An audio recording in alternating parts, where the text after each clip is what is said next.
Welcome to The Power of Attorney, a podcast from Rutgers Law School. I'm your host and Dean of the Law School, Joanna Bond.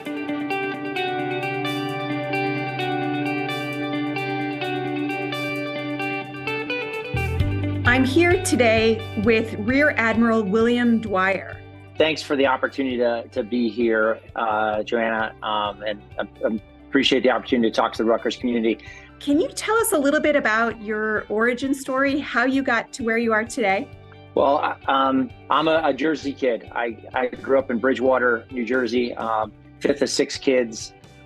So I went to high school at St. Peter's Prep in Jersey City, so it's used to a long trip from Bridgewater all the way, which back then was a lot farther probably than it was considered today. Graduated from the prep and headed to the U.S. Coast Guard Academy. An opportunity. I come from a military family. My father was a Marine, so looked for an opportunity to serve my country. Went off to ships in Guam and Hawaii, and off to Navy dive school.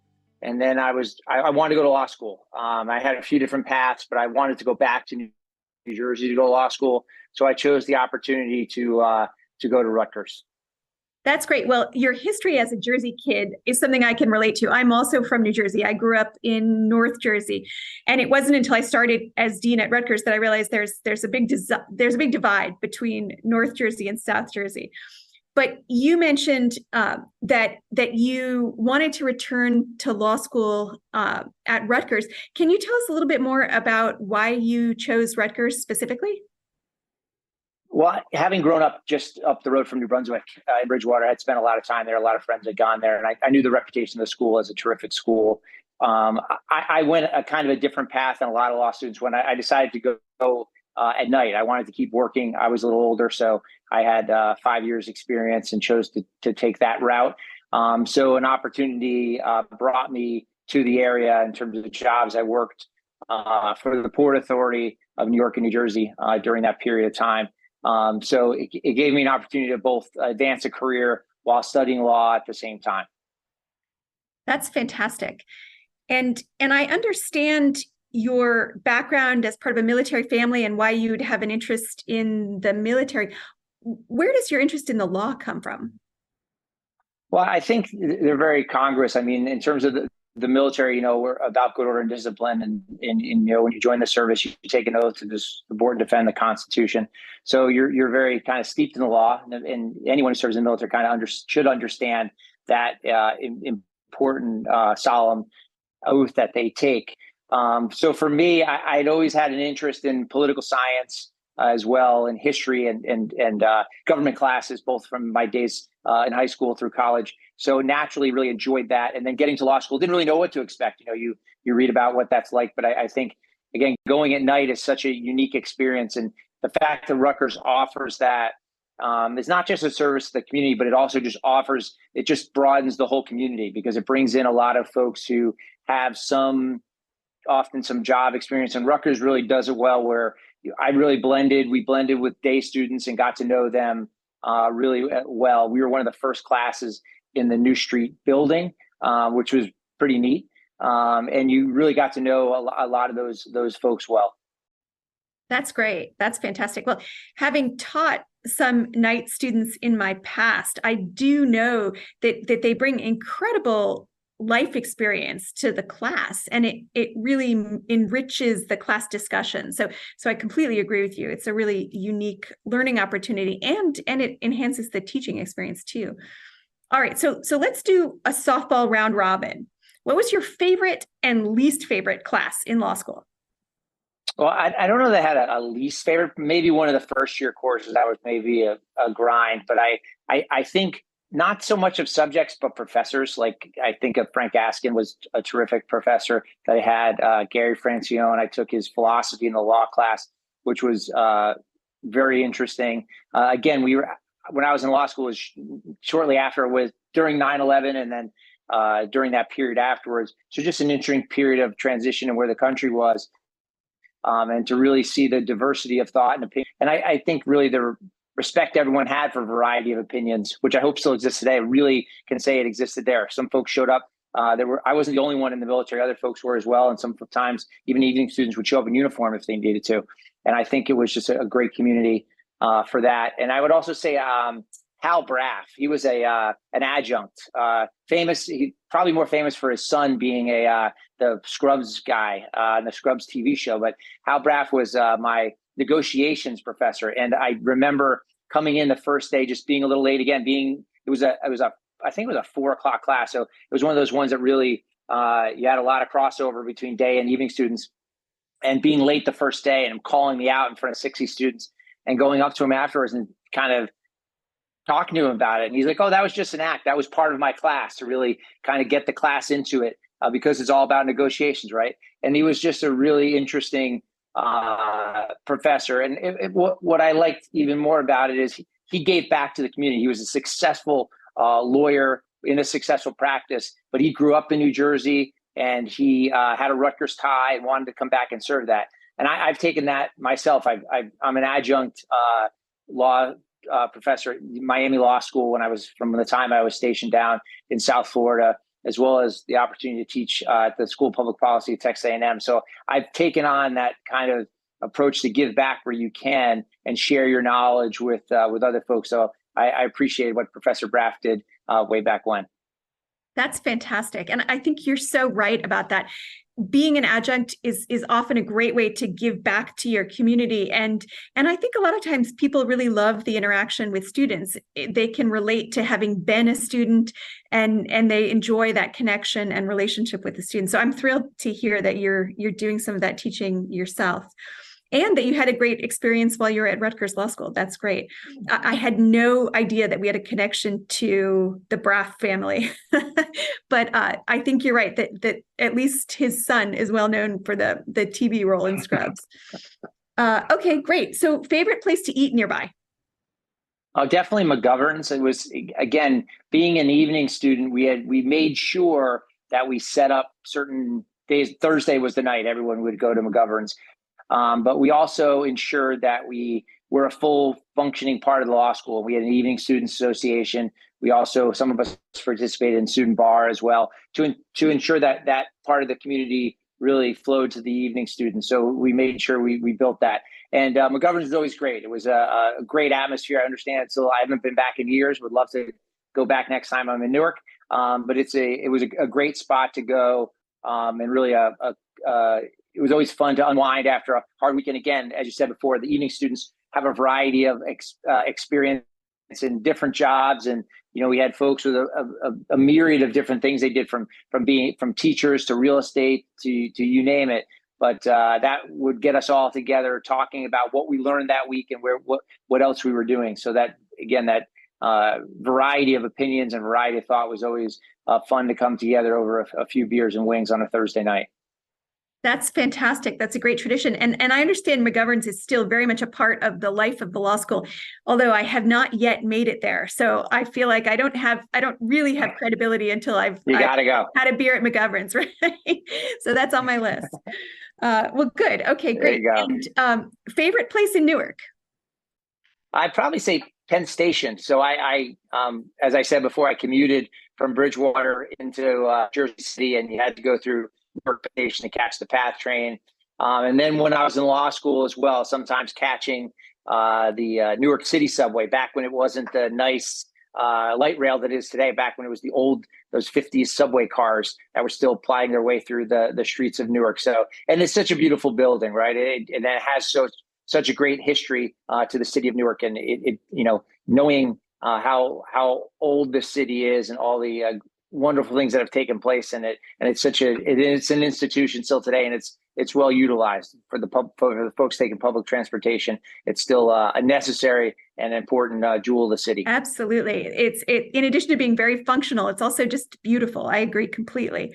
I'm still learning the history around the city of Newark, but it's a city that is incredibly rich in history, and it's nice to slowly discover that. Okay, great. So let me ask you, what was the most important thing you learned at Rutgers Law? And it may be difficult to identify just one thing, but if you had to focus on one thing that really transformed your thinking, what would that be? Well, I would say a few things. It helped me refine time management. Having been in the military and having gone to a service academy, really kind of had developed pretty good time management, but then add on top of it a job and trying to take a load of classes. I'm married, so I think we were in our fourth or fifth year, I want to say, maybe third year when I started law school, of marriage. And by the time we graduated, we had twins. So just all those things balanced into one, just to realize making every minute of the day count. And you really had to be able to do that. And I'd also add just the ability to further think critically. Lawyers play such an important role in any organization as those that speak truth to power. And I can say the same in the military. I've had a variety of different assignments, but and one of my more recent assignments was the general counsel or chief counsel for U.S. Southern Command as the staff judge advocate or senior lawyer. So you're often in the room giving your best military advice to a commander, but you're there to counsel and be counsel and counselor at the same time. And you're one of the few people in the room that often doesn't have a vested interest besides what you think is right based on law and policy, as opposed to, say, if we're thinking about an operation, the operations officer probably may have a different opinion perhaps than I do, or the engineer may have a different opinion, but often the lawyer will help think critically and bring that unique perspective. And that's why the role of a lawyer is so critical in any organization. And those whether you're in business or politics or the military, being able to utilize your lawyer in the right way is an amazing tool in your arsenal. And if you're not using that right, you're probably missing, an important point of view. Great. Well said. That's fantastic. Okay. So can you tell us a little bit about what your current role entails in the U.S. Coast Guard as its first chief prosecutor? Okay. So in the National Defense Authorization Act of 2022, Congress changed the Uniform Code of Military Justice. Now, the Uniform Code of Military Justice has been around since 1951. It came in the aftermath of World War II to kind of make it, in lack of a better word, uniform in terms of how we applied justice and investigations to military members accused of offenses. And again, if you're a military member, you're subject to a unique set of laws under the Uniform Code of Military Justice. It looks a lot like civil law. But when you're in uniform and you're subject to that 24 hours, 7 days a week as an active duty member. So Congress, basically, based on how they perceived the response to allegations of sex assault in the military, decided to change the way in which the decisions were made to move forward with prosecuting cases. So previously, since the founding of the UCMJ in 1951, commanding officers as convening authorities of court martials had the authority to decide, based on legal advice, whether a case moved forward or not. When they would be given legal counsel based on probable cause to decide whether a case would move forward or not. Congress was not satisfied with some of the way, either for time or outcome or victims' rights, and decided that they were going to change the law. And when they did, what they created was a system where there will be special trial counsel, and that's folks who will reside outside of the regular military chain of command and will provide prosecution for certain offenses. Now, there are a number of offenses. There's 13, and there'll be a 14th here in 2024. But they mainly deal with your most serious victim-centric crimes. So think murder, kidnapping, stalking. But the ones that were most important to Congress were really, I think, the sex assault, anything from more serious rape down to unlawful touching, for example, maybe fall under that as well. So those cases now will be decided through for the Coast Guard anyway, through my office of Chief Prosecutor. The Department of Defense has established these offices of Special Trial Counsel as well. For the other 4 Department of Defense services, we work very closely in a joint environment as we look to build our policies and procedures in taking on these milestone changes to the UCMJ. So what is, as of December 28th of this year, is when this will go into effect. And then from that point on, any of those victim-centric crimes, which I described, will be investigated and then prosecuted. And the decision to move forward will reside with a military judge advocate or lawyer versus a convening authority. And furthermore, for the Coast Guard, what's different is we'll also prosecute all the non-covered offenses. And by that, I mean other offenses under the Uniform Code of Military Justice that are not covered in these victim-centric crimes. So think of assault or fraud, for example, or other military crimes. We would prosecute those. That's fascinating, and it sounds like a significant change in terms of the process. So, do you anticipate that taking those decisions outside the chain of command will have an impact on how those cases are handled? Well, I think one of the issues is there's a perception, and I don't comment on whether it's true or not. There's a perception of a loss of trust or transparency to some extent. The idea is Congress wanted to put that in the hands of experienced judge advocates because they may have the time, experience, education to make these decisions. And in a lot of ways, it will look like and appear like a district attorney's office in some ways, where that decision really would reside with a lawyer on evaluating a case and all the elements and presented to decide whether a case moved forward. Previously, again, it would be a commander who would get advice from a lawyer, but ultimately they would own that decision. I believe that my perception again is that the feeling amongst Congress is that a judge advocate may be less persuaded by other things besides the facts and the evidence when they would decide to move forward or not with a case. That's fascinating. I appreciate you explaining those developments in the law. I know that this isn't your first time stepping into a newly created role. You were also the first Coast Guard officer assigned as staff judge advocate for U.S. Southern Command in Doral, Florida. How do you tackle these positions that didn't really exist before you filled them? You're sort of creating a new position as you go. How does that work? Well, unlike the position I'm in today, the position that exists, I was just the first one from my service ever to fill that role, which was unique for us. Again, amongst the military services, the Coast Guard is the smallest by far, 42,000 active duty, and also has a unique role in the military in that we are the only military service that resides outside of the Department of Defense. And that's because of the nature of what the Coast Guard does. It's always a Title 10 military service, Title 10 U.S. Code. But it also is a regulatory agency. It's a maritime law enforcement agency. It's a member of the intelligence community, wears many hats for a small organization. So sometimes some of these larger, higher profile joint jobs, and by joint, I mean once among the many services, are not often provided to us. So I was fortunate enough to interview for that job with a Navy admiral. And he took a chance on me and gave me that opportunity, and wound up serving there for 4 years and really greatly enjoyed that opportunity, learned a lot from that. But I think in going into any new job, obviously, the first thing you have to go in is to be humble and realize you have a lot to learn, and realize that you will gain the respect of your teammates when you show that, that level of humility when you walk through the door. And then, being able to work as a member of a team, and lead your folks and take chances where you need to. So again, going in, finding out what the job has to be done, but ensuring that the right answer doesn't always need to come from you. It'll come from the team. And if you build the team correctly, you'll be able to build that trust and that communication amongst your teammates.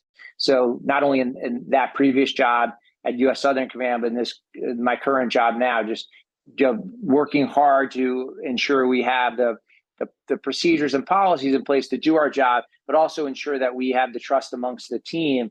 And again, I can't really overstate the role that humility plays in building that team right, and especially as a senior leader, when they know that you don't always have all the answers, but it provides your team with somewhat comfort as well, because they know they're working together to solve those problems with you. Absolutely. Great advice. As someone who stepped into a new role very recently and built a leadership team, I completely agree with you. And that really resonates. Yes, the necessary humility and reliance on really strong team members. Absolutely true. Yeah, you really can't. I think you have to realize that asking questions is a good thing, and especially as a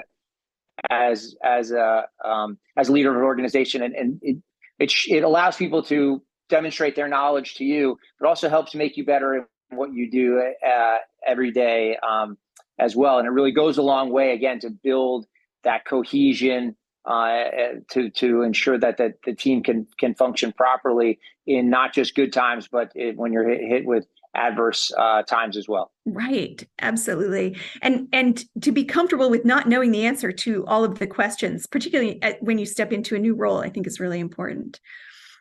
As someone with both a legal and a military background, how do you balance the responsibilities of upholding the law while also fulfilling your military duties?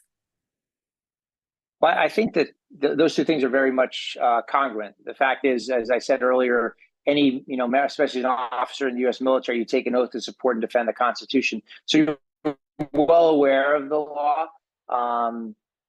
and you're well aware of the chain of command and what role that plays. An interesting balance is as an attorney, though, because having spent a little time when I was so stepping back from my own career, I did spend a little time with a New York maritime firm when I first got out of law school before I went back on active duty for a period of time. And what you understand is, as you well know from your experience in law firms are often flat organizations, right? In a sense that whether you're the managing partner or an associate, you should be able to communicate rapidly and quickly across those echelons quickly. So, because that's the only way you're going to be successful. And to bring that to a military construct is somewhat challenging, because I find when I talk to my team, I want to know what they think and I want to know where they're going on certain projects. But we also have to be sensitive that there is a chain of command in place at all times. So it is a balance, but I think the two go hand in hand, especially the fact that as in my current role as a military justice practitioner, we're really the sentinels of good order and discipline in our service. The reason why people join the military is because it is something different. They're subjugating themselves to this different system, and that system's really upheld through the role of military judge advocates, because they're the only ones who can have this function or this process. And I say that because in my current role now, when I'm talking about opportunities or resources, the only reason the lawyers existed in the military was really to carry out the function of ensuring good order and discipline to the military justice process. Now, over time, they've grown to a rather large national security apparatus, for example, all very, very important roles, but not required. The only real required role under the law and that Congress has demanded is to be involved in and be there for the military justice practice, both from prosecution as well as we use them for defense practice as well. Great, great. Well, you may or may not be able to answer this, Bill, but what's your next move? What's your next career move? And what's your ultimate goal? I don't know. I'm just honored and humbled to be able to lead the team that I just stepped into. We'll see where that leads. Again, it's a real special feeling to be able to wear the cloth for our nation every day, and I really mean it in the sense that I've been doing this for 28 years. I've been associated with the military, and if you count my academy time, I guess more than that. And I still love it. I still love the opportunity to be able to put on a uniform and serve with a team. And I think that's definitely something more rare today than ever before, and that folks move around different jobs and have, job satisfaction is what it is. But I really enjoy what I'm doing, and I'll do it as long as they let me. On a personal front, I've just dropped off my kids in college. I have twin girls, and again, they started this journey with me. I was just about finishing law school, and I just dropped one off at the Naval Academy and one at the University of Virginia. So I'm excited to see how they do over the next few years as well. Like anything else in life, keeping balance is important, and for me, that balance and of family as well as my position and my role, my responsibilities in the Coast Guard are two things I take very seriously. And again, and my wife and I are getting to know each other a little more again now that we're empty nesters. Right. I'm sure that's true. Well, your approach to leadership is so thoughtful. I really appreciate knowing that you are in the position that you're in, and I hope that wherever the next step is, whatever it leads you to, that you'll stay in touch with Rutgers Law School. We're very proud to count you among our alums. So speaking of Rutgers Law School, what advice would you give to law students who aspire to pursue a career in the military or combine legal knowledge with a military profession? I think that provides great opportunity. From a practical perspective, it can be a method to fund undergraduate or law school. So, say through the post 9/11 GI Bill is a great example. But from another point of view, it provides this amazing leadership laboratory that really only exists in the military, in that we take young people and we put them in positions of great responsibility early on and test their ability to do that. And they for generations and for generations to come, they succeed in that. So I think it provides a great opportunity. And whether you choose it to be a career as I've done, or whether you serve and decide to go back and serve in some other way in your community or your hometown, it provides you a great basis for that and an experience and do that. I think service is important, and it comes in many forms. I'm married to a elementary, high school teacher. Aaron's traveled everywhere we've lived. We've lived all over the world in our career, from Hawaii to Guam to Alaska to Germany, to throughout the U.S. And she's taught in those different places, and kind of showed me that, again, service comes in many forms. And I think that's important to remember, that you can serve your community in many forms. I'd also state that, the opportunity to serve in the military is a privilege, and I think the oxygen or the lifeblood of our democracy really requires those to step up and want to serve. And again, in a variety of roles. I've chosen the military, but it's important that we realize that, the military reminds us that it's not all about us, and it's not always about a paycheck, but it's about a purpose. And to have purpose is so important in a fulfilled life. That's absolutely true. And I love your observation that public service comes in many forms. I think that is true. And your wife is a great example of that. I think our teachers are certainly providing a public service. And many lawyers will be tapped to be leaders within their communities, whether it's within their local bar association or within their law firms or the legal aid agency that they're working in. I think that Rutgers does a very good job of preparing people for positions of leadership. And we certainly talk explicitly about the value of public service. So what you have said just now really resonates with me and with the Rutgers mission. I also love the concept of a leadership laboratory. That's great. I think that we're providing that in some different ways here on campus as well. So those observations are really astute observations about law and leadership. I want to ask you about something completely unrelated now. And that is, I know you're trained as a military diver. So can you tell us about the hairiest dive situation that you've encountered? Well, I think so. For me, I went to dive school back in 1998. I was trained as a salvage diver. So basically what we would do is we would do inspections of ships at depth. But for the Coast Guard, we particularly use them for what some people consider mundane task of, if you notice when you've ever on a boat, you'll see these buoys floating in the water. Well, they're connected to chain, and they're connected to these giant 5,000 to 10,000 pound rocks. And if anyone's studied liquids or other engineering, you know that as water passes, it breaks those down over time. So every few years, you'll need to change out the chain, as well as the shackle, as well as the rock at the bottom. When I say rock, it's a 5,000 to 10,000 pound piece of concrete. You'll be changing that out.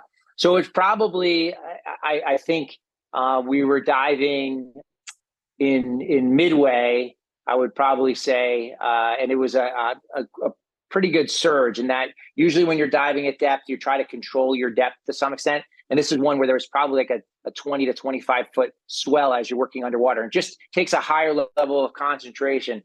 That would be one. Another interesting one is we did net retrieval. So the Northwest Hawaiian Islands, for those who know geology, the Hawaiian Islands are on a huge tectonic plate that, as it moves across, it forms more islands. That's why if you look at a map of the world, you'll see the Hawaiian Islands trail off, because that over millennia, that's how the islands have formed, and the island of Hawaii is still growing today. It's accreting as you see the volcano erupt.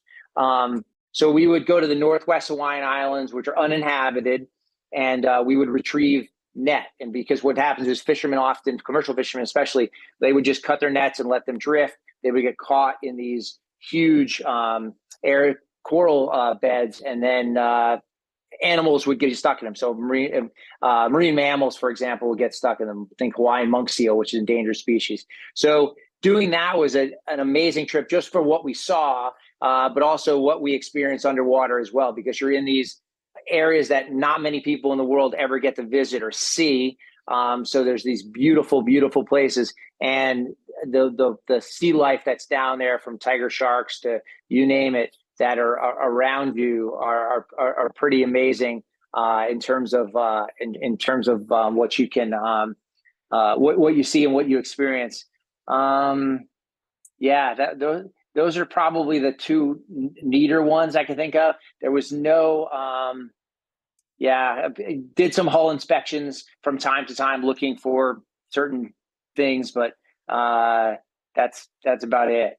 But I guess I would say, though, on teamwork piece is just as important there as well, because you work in a team, especially a way the dive team works is, we're all Navy trained. So Coast Guard divers go to Navy dive school. So that's what Booyah and deep sea Navy diver. But we all train together, but you learn how to plan a mission, execute a mission, and debrief a mission together, and ensure that everyone who's going out is able to successfully complete the mission, come home safe, and that they're not impacted, say, medically from their dive. And again, that's part of the whole planning your dive to depth, to ensure that folks are safe along the way and they get back to the surface without any further repercussions. Right. That makes sense. That's fantastic.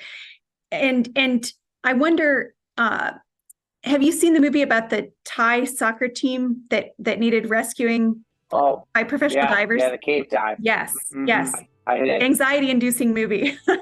But yes, indeed. So on a couple of times recreationally, we were able to dive into some ships.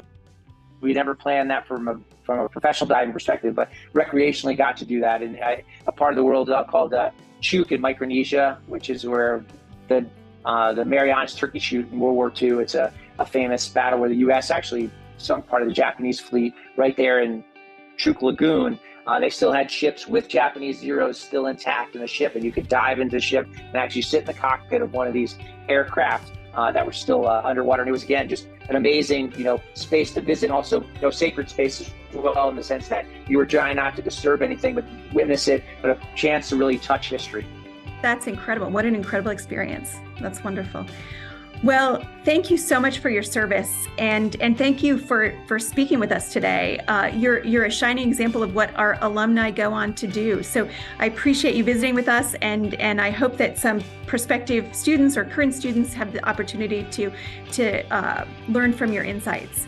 So thank you again for joining us. Absolutely. Thank you for this opportunity. Congratulations on your new role. And again, if any students or prospective students have interest in the military, want to talk about being a judge advocate, always willing to connect them, speak to them, mentor them in that process. Thank you again. Well, thank you. All right. Take care. The Power of Attorney is a production of Rutgers Law School. With 2 locations just minutes from New York City and Philadelphia, Rutgers Law offers the prestige and reputation of a large, nationally known university with a personal, small campus experience. Learn more today by visiting us at law.rutgers.edu.